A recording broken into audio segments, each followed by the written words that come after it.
और बहनों, मातृशक्ति को नमन। चैनल 24+ न्यूज के खास विशेष मनमोहक हमें अच्छे अच्छे सूत्र देने वाला, लाइफ स्टाइल के बारे में, हेल्थ के बारे में, योग दर्शन शिक्षा के बारे में और हमारा जीवन का सर्वांगीण विकास कैसे हो, आध्यात्मिक सूत्र बताए जाते हैं। हमारा आत्म कल्याण की बात कही जाती है, सांगोपांग दृष्टि से सूत्र दिए जाते हैं। तो उस पुनरुत्थान कार्यक्रम में आपका हार्दिक स्वागत है, अभिनंदन, सत्कार है। और पुनरुत्थान कार्यक्रम में प्रतिदिन नए नए विषयों के साथ प्रवेश होते हैं। हर विषय को बहुत सांगोपांग दृष्टि से प्रस्तुत किया जाता है, मल्टी डायरेक्शनल बनाया जाता है, शोधपरक बनाया जाता है और ऐसी सामग्री डाली जाती है कि हर एक के लिए उपयोगी हो और व्यक्ति में परिवर्तन आए, व्यक्ति की जो है वो दिशा बदलनी चाहिए, व्यक्ति की दशा बदलनी चाहिए। इस तरीके से एपिसोड को तैयार किया जाता है। इसी क्रम के अंदर हमारे भारतीय मूल्य है, उन मूल्यों की आज हम बात करेंगे। तो आज का हमारा विषय शांति और सद्भावना। भाई और बहनों, दर्शकगण, श्रोतागण, बहुत ही सुंदर विषय है और ये दोनों हमारी भारतीय संस्कृति की विरासत है, हेरिटेज है। ये हमारी भारतीय संस्कृति के मूल्य है और ये मूल्य व्यक्तिगत स्तर के ऊपर, समाज के स्तर पर, देश के स्तर पर और विश्व के स्तर के ऊपर बहुत कामयाब ये दोनों सूत्र है। और वसुधैव कुटुंबकम की जो अवधारणा है, वह अवधारणा शांति और सद्भावना पर आधारित होती है और उसी से ही ये वसुधैव कुटुंबकम की अवधारणा बनी है। और आज वसुधैव कुटुंबकम की बात करें तो आज विज्ञान ने ये सिद्ध करके दिखा दिया है, दूरियां समाप्त कर दी है कि आज विश्व के 210 कंट्रीज या 7 अरब की जनसंख्या है, वो एक तरह से इतनी आपस के अंदर मिली हुई है, एकदम इतनी नज़दीक आ गई है जैसे कि हम अपने गांव में ही बैठे हैं, अपने शहर में ही बैठे हैं, उनसे वार्तालाप कर रहे हैं और उनकी संस्कृति का आदान प्रदान कर रहे हैं, उनसे व्यापारिक कार्य कर रहे हैं और उनसे जो मेल जोल बिठा रहे हैं। इतना हमारा विज्ञान ने तरीका की है और यही वसुधैव कुटुंबकम का जो कॉन्सेप्ट है कि सारी जो वसुधा है वो हमारा परिवार है, ईश्वर हमारा पिता है और हम सभी ईश्वर की संतान है। सारी आज 7 अरब की जनसंख्या ईश्वर की संतान है और इसीलिए वो भाई भाई है और यहीं से भाईचारा पैदा होता है और भाईचारा का प्रतिफल होता है वो शांति और सद्भावना। कोई भी घर, कोई भी व्यक्ति, कोई भी समाज, कोई भी देश, कोई भी राष्ट्र और कोई भी विश्व जो है शांति और सद्भावना के बिना चल नहीं सकता है। अब हम दोनों विषयों के ऊपर प्रकाश डालते हैं। शांति का अंग्रेजी में अर्थ होता है peace. Peace of the mind भी कही जाती है, पीस ऑफ कम्युनिटी भी कही जाती है, इसको हार्मोनी भी कहा जाता है, international harmony, world harmony and the communal harmony. हर दृष्टि के अंदर जो है, हर विषय के अंदर हम शांति को जोड़ सकते हैं। और शांति से क्या होता है, शांति से हमारा विकास होता है। शांति और विकास जो है एक सिक्के के 2 पहलू हैं और एक दूसरे के पूरक हैं, इनको अलग नहीं किया जा सकता। जहां जहां शांति वहां वहां विकास, जहां जहां अशांति वहां पर विनाश।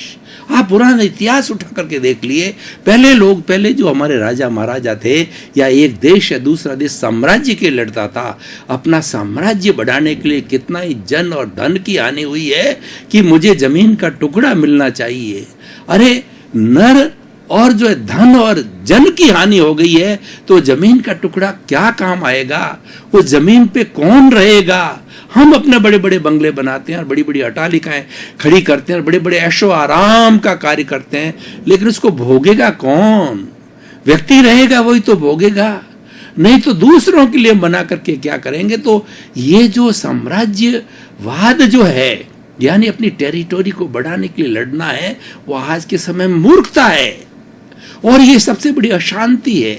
आजकल जो समय की मांग है, इस ग्लोबलाइजेशन, प्राइवेटाइजेशन, लिबरलाइजेशन के माध्यम से कहें या इस विज्ञान के माध्यम से कहें या हमारी धार्मिक अवधारणा वसुधैव कुटुंबकम के माध्यम से कहें, तो हमें शांति से जीवन जीना चाहिए, शांतिपूर्ण से अस्तित्व होना चाहिए। जहाँ पर शांतिपूर्ण अस्तित्व है वहाँ न तो कोई जखीरे की आवश्यकता होगी, न अणु बम की आवश्यकता होगी, न घरों में ताले लगाने पड़ेंगे। ऐसे ऐसे हमारे हिंदुस्तान के अंदर गाँव है कि आज भी उनके घरों के अंदर ताले नहीं लगाए जाते हैं। इतनी ऑनेस्टी है और बहुत बड़े विश्व के ऐसे बहुत से कंट्री है जो ऑनेस्टी के लिए माने जाते हैं और ऑनेस्टी जो उनके ब्लड में जुड़ी हुई है और ऑनेस्टी और शांति एक दूसरे के पूरक हैं। और सब कुछ क्या है कि मनुष्य के जीवन का सार क्या है। हर एक किसी भी व्यक्ति से पूछे आखिर तुम क्या चाहते हो, तो ये कहता है मेंटल पीस चाहता हूं। मेंटल पीस का अर्थ क्या है कि व्यक्ति जब मेंटल पीस के अंदर होता है वो प्रसन्नता की अनुभूति करता है और आनंद की अनुभूति करता है। तो भाई और बहनों, थोड़ा आध्यात्मिक विषय में जानना चाहता हूं कि आनंद कहां से आया। सच्चिदानंद, सत्य प्लस चित्त प्लस आनंद। सत्य का मतलब अविनाशी, जो मैं बोल रहा हूं, जो मेरा अस्तित्व है, वो क्या है कि अविनाशी है। और एक आत्मा को छोड़ करके इस विश्व की जितनी भी पौद्गलिक सामग्री है सब विनाशी है। एक ही तत्व पूरे विश्व में जो अविनाशी है वो है आत्मा। हमारे भीतर विराजमान शुद्ध तत्व आत्मा भगवान अविनाशी है, वो त्रैकालिक है, वो सार्वभौम है, वो यूनिवर्सल ट्रुथ है, वो भूतकाल में था, वर्तमान में है और भविष्य के अंदर वो एज इट इज रहेगा। उसमें कोई फर्क नहीं आता। फर्क जो रिलेटिव का फर्क आता है, ये शरीर रिलेटिव मिलता है। आज मैं मनुष्य हूं, कल जाकर के पशु भी बन सकता हूं, और कोई नारकी में नर्क, तिर्यंच, मनुष्य और देव चार गति में व्यक्ति घूमता रहता है, अपने अपने कर्मों के अनुसार, सुकृत और दुष्कृत के अनुसार घूमता रहता है। ये रिलेटिव चीज है। शरीर रिलेटिव से मिलता है, मन वचन का रिलेटिव से मिलता है, लेकिन शुद्ध आत्मा सबका एक सा है। पूरे विश्व के 84 लाख जीवा योनि के जो प्राणी हैं सब एकता, और उसका देखिए ये तो सत्य की बात हो गई। चित्त किसे कहते हैं? चित्त कहा जाता है ज्ञान और दर्शन। आखिर हमारी आत्मा क्या है? उपयोग लक्षणों जीव। जीव का लक्षण क्या? उपयोग। उपयोग किसको किया जाता है? ज्ञान और दर्शन। आत्मा ज्ञानमय है, ज्ञान ही आत्मा है, आत्मा ही ज्ञान है। जितना जितना हम आध्यात्मिक ज्ञान करते हैं, उसको स्टोर करते हैं, उसको बांटते हैं, उसका रिवीजन करते हैं, वो ज्ञान हमारे साथ में रहता है। और दूसरी दृष्टि से हम जितना भी जो है अच्छा या बुरा कार्य करते हैं पौद्गलिक दृष्टि से संसार के विकास के लिए, वो पुण्य और पाप के रूप में हमारे साथ चलता है। एक तरफ तो हमारा शुद्ध आत्मा भगवान है और उसके साथ में पुण्य और पाप जो है कार्बन शरीर के रूप में, लिंग शरीर के रूप के अंदर, और जो है क्या कॉजल बॉडी के रूप में जुड़ा हुआ है। दोनों जुड़े हुए रहने से ही ये 84 लाख जीवा योनि का चक्र है। और दोनों अगर अलग अलग हो जाते हैं, both are realities, both are eternal. This is the matter and this is the soul which is this the animate. और इसकी पावर यह है कि अनंत ज्ञान वाला है, अनंत दर्शन वाला है, अनंत शक्ति वाला, अनंत सुख का धाम है। जिस आनंद की बात कर रहे थे हम, इसका लक्षण है। अभी मैंने मेंटल पीस की बात करी, शांति की बात करी, तो ये आत्मा का ये गुण है, आत्मा की कैरेक्टरिस्टिक है, आत्मा की प्रॉपर्टी है। ये हमको अच्छा लगता है। जो हमारे आत्मा के सूत्र हैं, जो हमारे आत्मा के मूल्य हैं, वो हमको अच्छे लगते हैं क्योंकि वो हमारा लक्षण है। देखिए, लक्षण कभी भी जाता नहीं है। पानी का लक्षण शीतलता देना, अग्नि का लक्षण है तपाना। तो इस तरीके से हर एक का ये जो है वस्तु सहो धर्म, वस्तु के स्वभाव को धर्म कहा जाता है। हर एक का लक्षण होता है। जब हम आत्मा है, हम चेतन प्राणी है, हम जीवित प्राणी है, लिविंग बीइंग है, तो आनंद हमारा लक्षण है, शांति हमारा लक्षण है। इसीलिए मेंटल पीस हर एक चाहता है, चाहे कुबेरपति हो, चाहे अरबपति हो, चाहे लखपति हो, चाहे भिखारी हो, चाहे पेड़ हो, पौधा हो, वो भी शांति चाहते हैं। इस दुनिया के अंदर जिस जिस एनिमेट प्राणी ने, किसी चेतन प्राणी ने जन्म लिया है, कोई मरना नहीं चाहता और सभी सुख चाहते हैं। एक पेड़ भी सुख चाहता है कि मेरी टहनियों को काटा ना जाए, मेरे पत्तों को छीला ना जाए, मेरी छाल नहीं उतारी जाए। वो छाल उतारना उसी के बराबर है जो को हमारी कोई चमड़ी उतारता है, चाहे पेड़ की छाल उतारो। बस फर्क इतना है कि हमारे तो 5 इंद्रियां विकसित है, हम चिल्लाते हैं, कराते हैं और दूसरे की हेल्प लेते हैं और हमें हेल्प मिलती है। वो बेचारे एक इंद्रिय है, उनके केवल स्पर्श इंद्रिय ही है। स्पर्श का मतलब उनके मात्र चमड़ी है। वो तो क्या है, जब किसी पेड़ की छाल को काटा जाता है तो उसमें से आपने देखा होगा कभी रस निकलता, दूध निकलता, वो उसके आंसू होते हैं। वो इसीलिए वो और हम एक ही हैं। और उसके भीतर भी शुद्ध आत्मा विराजमान है, मेरे भीतर, अपने भीतर भी विराजमान है, सबके भीतर भी विराजमान, सब एक सा ही है। ये सनातन सत्य है, इसको मैं जानना चाहता। तो मैं बात कर रहा था मेंटल पीस की, कि ये मेंटल पीस हमारा मानवीय, हमारा मूल्य है और देखिए और जो व्यक्ति दिमाग से शांत होता है वही व्यक्ति दूसरे को शांति दे सकता है, संतुष्ट व्यक्ति दूसरे को संतुष्ट कर सकता है, आध्यात्मिक व्यक्ति आध्यात्मिक का प्रचार कर सकता है, उस बात का प्रभाव पड़ता है। हम देखते हैं कि बहुत बड़े कई सज्जन लोग होते हैं, प्रवचन देते हैं, उसकी बात हृदय को छू जाती है। हृदय हमारा एक ऐसा स्थान है कि जहाँ संवेदना है, और दिमाग के अंदर तो क्या है कि वहाँ पर जो है वो दो तरह की बातें हैं। वहाँ पर जो है वो कटाक्ष भी चलता है, समीक्षा चलती है, वहाँ पे जो है मेरिट भी चलती है, डीमेरिट भी चलती है, लेकिन हृदय में संवेदना होती है। इसीलिए कहा जाता है आत्मसात करो और हृदयंगम करो। हृदयंगम इसलिए कहा गया, हृदय के अंदर कोई बात जाती है वो संवेदनशील होती है, वो करुणा का रूप ले लेती है, वो स्थायित्व का रूप लेती है। इसलिए हमेशा व्यक्ति को हृदय से बात करना चाहिए। दिमाग से जो बात की जाती है उसके अंदर तो कई तरह का जो है वो इफ्स एंड बट्स हो जाते हैं, कई तरह के बातें, लेकिन हृदय से की हुई बात होती है वो छूती है। और हृदय से कब बात छूती है? जब व्यक्ति के मन में शांति होती है। इसलिए भाई और बहनों, दर्शकगण, श्रोतागण, शांति के ऊपर घंटों घंटों पर चर्चा की जा सकती है, और ये हमारा मूल्य है। और ये मूल्य जो है हर लेवल पे आप देखिए कि व्यक्ति शांत है और परिवार के अंदर 5-7 सदस्य है तो वो शांत व्यक्ति एक शांति की महक फैलाता है। उसको कुछ भी कहे लेकिन बोलता नहीं है, वो शांत रहता है, वो मेंटल पीस के अंदर रहता है और स्थित प्रज्ञ होता है, कोई भी राग द्वेष नहीं करता है, हर एक की बात सुन लेता है, सुन करके टाल देता है। तो ये उसकी शांति का प्रभाव क्या आता है? घर में शांति बन जाती है। उसकी दूसरा रूप लीजिए, ऐसा व्यक्ति होता है जो कि हर वक्त झगड़ा करता है, क्रोध करता है, तो क्रोध की ऐसी अग्नि है जो सबको जला देती है, भस्म कर देती है। एक व्यक्ति क्रोध करता है तो उसके सामने वाले सभी लोग जो है वो घबरा जाते हैं, अशांत हो जाते हैं, क्योंकि हमारी प्रकृति नहीं है। कोई भी व्यक्ति 24 घंटे जो है वह क्रोध में नहीं रह सकता। अगर व्यक्ति 10-15 मिनट भी क्रोध की उच्च अवस्था में रहता है उसको ब्रेन हेमरेज तक हो जाता है, और क्रोध करते ही बीपी बढ़ जाता है। क्रोध करते ही हमारे जितने भी जो सिस्टम है, डाइजेशन सिस्टम है, ब्लड सर्कुलेशन सिस्टम है, उत्सर्जन सिस्टम है, सब डिस्टर्ब हो जाते हैं और बिल्कुल जो है व्यक्ति एकदम जो है कहना चाहिए कि बीमार हो जाता है। तो भाई और बहनों, दर्शकगण, श्रोतागण, शांति अमृत है, शांति संजीवनी है। हमें हर वक्त शांति मेंटेन करनी चाहिए। और हम कोई भी समस्या का सॉल्यूशन चाहते हैं, समाज के अंदर कोई भी कुरीतियां हैं, कोई बुराइयां हैं, कोई आपस के अंदर जो है बहुत बड़ा विघटन हो गया है, वो शांति से हल किया जा सकता है। समाज का प्रश्न नहीं है एक प्रांत का दूसरे प्रांत के साथ में, या एक देश का दूसरे देश के साथ के अंदर, पाकिस्तान का हिंदुस्तान के साथ में, तो आखिर शांति के रास्ते आना पड़ेगा, क्योंकि अशांति से कोई बात नहीं होती, अशांति से कोई हल नहीं निकलता है। शांति एक ऐसा अमोघ मंत्र है जो सॉल्यूशन निकालता है, क्योंकि इसके अंदर व्यक्ति का दिमाग बैलेंस्ड होता है।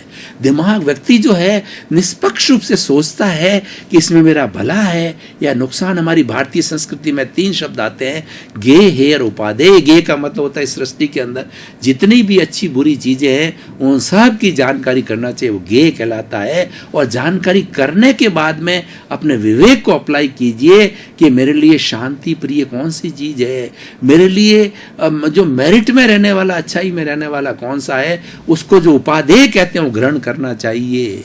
और बुरी चीज है जो कि मुझे नुकसान पहुंचा सकती है और मुझे कोई किसी भी तरह की तकलीफ दे सकती है, मेरी निंदा हो सकती है, उसको हे काज, उसको छोड़ना चाहिए। तो भाई और बहनों, ये शांति पे बात करी हमने। अब हम सद्भावना पे आते हैं, क्योंकि दोनों विषयों को हमें समझना है। दोनों विषय जो हमारे लिए उपयोगी है, व्यक्तिगत स्तर पर, समाज के स्तर पर, राष्ट्र के स्तर पर, विश्व के स्तर पर, दोनों ही होलिस्टिक विषय है। और दोनों विषय अगर कोई व्यक्ति धारण कर लेता है तो एक वास्तव में रियल दृष्टि से वो अच्छा इंसान बन जाता है। सद्भावना का मतलब होता है एक दूसरे का सम्मान करना, एक दूसरे के प्रति अच्छी दृष्टि रखना, एक दूसरे के प्रति अच्छे विचार रखना, दूसरे के जो अवगुण नहीं निकालना। अवगुण निकालना चाहो अपने निकालो, गुण देखना चाहो तो दूसरे के देखो। इस विश्व के अंदर, सृष्टि में ऐसा कोई भी जीवित प्राणी नहीं है जिसके अंदर की गुण न हो, और अवगुण तो भरे पड़े हैं। अपने खुद में भी अवगुण भरे पड़े हैं। अगर हम किसी से कोई लेना चाहते हैं उसके गुण लेना चाहिए। मैं आपको उदाहरण देना चाहता हूँ कि एक पीपल का पेड़ है, उसमें कितना बड़ा गुण है। 24 आवर्स हमें प्राण वायु ऑक्सीजन देता है, इसीलिए हमारा पूजनीय होती है। उसके नीचे जो है वो भगवान की मूर्तियाँ रखी जाती है, पूजा की जाती है, उसके ऊपर जो है कुमकुम लगाया जाता है, चंदन लगाया जाता है और वहाँ बैठ करके ध्यान किया जाता है। क्यों? कि वो हमारा हितैषी है, 24 आवर्स प्राण वायु देता है, तो वो हमारा पूजनीय है। तो हमें उसके प्रति सद्भावना रखनी चाहिए। सद्भावना करती है हमें पेड़ पौधों को काटना नहीं चाहिए। वो भी हमारी तरह ही उसके भीतर भी शुद्ध आत्मा विराजमान है। उनके भीतर विराजमान शुद्ध आत्मा भगवान को दिव्य दृष्टि से दर्शन कर उनको नमन करो। कुत्ता जा रहा है, बिल्ली जा रही है, चूहा है, पेड़ है, पौधा है, सभी जीवित प्राणी है। वो जीवित प्राणी है, वो चूहा क्यों बना? वो उसने कोई दुष्कृत किए हैं, इसलिए उसको रिलेटिव शरीर के रूप के अंदर उसको चूहा मिला, बिल्ली मिला, ऊंट मिला, शेर मिला, गाय मिला, लेकिन भीतर सबका एक ही भगवान है, सारा विराजमान है। और जब वो प्रकट हो जाता है, जब उसका रियलाइजेशन कर लेते हैं, उसकी पहचान कर लेते हैं, पहचान होते ही वो सिद्ध बुद्ध और मुक्त हो जाता है और सारे भगवान बन जाते हैं। वो भगवान सिद्ध शिला के अंदर रहते हैं, इनको ईश्वर कहा जाता है। तो भाई और बहनों, दर्शकगण, श्रोतागण, सद्भावना देखिए, हमारे पीछे कोई बेचारा गरीब आदमी है, कोई बेचारा अपंग है, उसके प्रति करुणा की भावना होनी चाहिए, उसकी इंसल्ट नहीं की जानी चाहिए, क्योंकि वो तो अपने कर्मों के अधीन है। हम अपने कर्मों के अधीन संचालित होते हैं, वो भी कर्मों के अधीन संचालित। जो जैसा जैसा पूर्वकृत कर्म करता है उसके अनुरूप ही ये शरीर रूपी, मन वचन काया रूपी शरीर भुगतान के लिए मिलता है। कोई सेवा करता है, कोई कष्ट देता है, कोई तकलीफ में डालता है, कोई टेंशन में डालता है, ये सब हमारे कर्मों का भुगतान है। जो किसी न किसी समय में कॉजेज डाले हैं, वो कॉजेज आज जो है हमारा कर्म फल बन के आते हैं। जब कर्म फल मिलता है तो उसके परिणाम के रूप में हमको सुख दुख मिलते हैं। और वो सारा ये सुख दुख के जितने संजोग मिलाते हैं, जितने सब निमित्त मिलाते हैं, ये काम जो है कुदरत करती है, कुदरत का कानून है। हम कुदरत से संचालित होती है और हमको एक सांस देने की भी स्वतंत्रता नहीं है। जो हम अर्जन करके आते हैं वो मृत्यु जीवन से लगा के, जन्म से लगा के मृत्यु तक का बीच का जो जीवन है, उस बीच के अंदर वैसा ही हम जीवन यापन करते हैं। एक सांस भी लेने की हमारी स्वतंत्रता नहीं है, क्योंकि हम बंधे हुए हैं, हम पहले से अर्जित करके आए, लेकिन हम स्वतंत्र हैं। उसको पुरुषार्थ कहा जाता है, उसको जागृति कहा जाता है। वो जागृति पुरुषार्थ क्या है? वो जागृति पुरुषार्थ ये है कि आपने कर लिया हो तो ठीक है, लेकिन अब क्योंकि हम पुनर्जन्म में विश्वास करते हैं, ये हम एक साइकिल मानते हैं कि 84 लाख जीवा योनि में आत्मा घूमती रहती है, उसके लिए हम नए कॉजेस नहीं डालें। जो कुछ भी पिक्चर चल रही है, जो कुछ भी ये भुगतान के जो विचार चल रहे हैं, उन विचारों के साथ में मत जुड़ो। उन विचारों, मैं तो ज्ञाता दृष्टा शुद्ध आत्मा हूं, तो मैं तो जानने वाला हूं, मैं तो देखने वाला हूं। तो उसमें एक फिल्म देखने वाले का रोल अदा करो, एक दृष्टा का रोल अदा करो। और जितने विचार हमारे भुगतान के रूप में आते हैं, वो विचार जो है वो हमारे पूर्वकृत कर्मों का भुगतान, उसके साथ जुड़ो मत। उसको केवल दृष्टा की भावना से देखो, उनको बाईपास करते रहो, बाईपास करते रहो। हम नहीं जुड़ेंगे तो राग द्वेष पैदा नहीं होगा। तो भाई और बहनों, दर्शक, सद्भावना देखिए, सद्भावना के कितने अच्छे परिणाम आते हैं। अगर हमारे जीवन के अंदर सद्भावना होती है, शांति होती है, तो हमारी पॉजिटिव थिंकिंग होती है। और जिस व्यक्ति की पॉजिटिव थिंकिंग होती है, उसके सिर के बाहर जो एक ओरा बनता है, उस ओरा को जो है आजकल फोटो लिए जा सकते हैं, वो अष्टस्पर्शी पुद्गल होते हैं। कर्लियन फोटोग्राफी और ऐसी ऐसी फोटोग्राफी डेवलप हो गई है कि जब हम सोचते हैं, विचार करते हैं, उस ओरा के हर वक्त बदलता रहता है। दर्शकगण, श्रोतागण, भाई और बहनों, आपका बहुत बहुत धन्यवाद। पुनरुत्थान कार्यक्रम बराबर तरक्की करता जा रहा है, दिन दुगनी रात चौगनी तरक्की करता करता, और वो आपकी वजह से है। आप पुनरुत्थान कार्यक्रम की आत्मा हो, आप स्वयं टकटकी लगा करके तारतम्य और तादात्म्य से देखते हो, और लोगों को भी आप प्रेरणा दीजिए कि पुनरुत्थान कार्यक्रम प्रतिदिन नए नए विषय लेके आता है। तो आप देखते रहिए, अपने कमेंट्स करते रहिए। और हमारी चैनल 24 पे बराबर कमेंट्स आ रहे हैं कि पुनरुत्थान कार्यक्रम अच्छा चल रहा है, इसमें अच्छी बातें बताई जा रही है, आप हमको प्रोत्साहित कर रहे हो। तो हमारे को प्रोत्साहित करने के कारण हम अपनी क्वालिटी को दिनों दिन प्रतिदिन बढ़ा रहे हैं और ज्यादा उसके अंदर शोध परख बढ़ा रहे हैं। तो इसी क्रम में आपका जीवन आनंदमय हो, मंगलमय हो, सुखमय हो, शांतिमय हो, और खूब आप धर्म आराधना करें और अपने परिवार के साथ में सताई होकर के और इस समाज की सेवा करें, परोपकार करें। आपके प्रति मंगल भाव।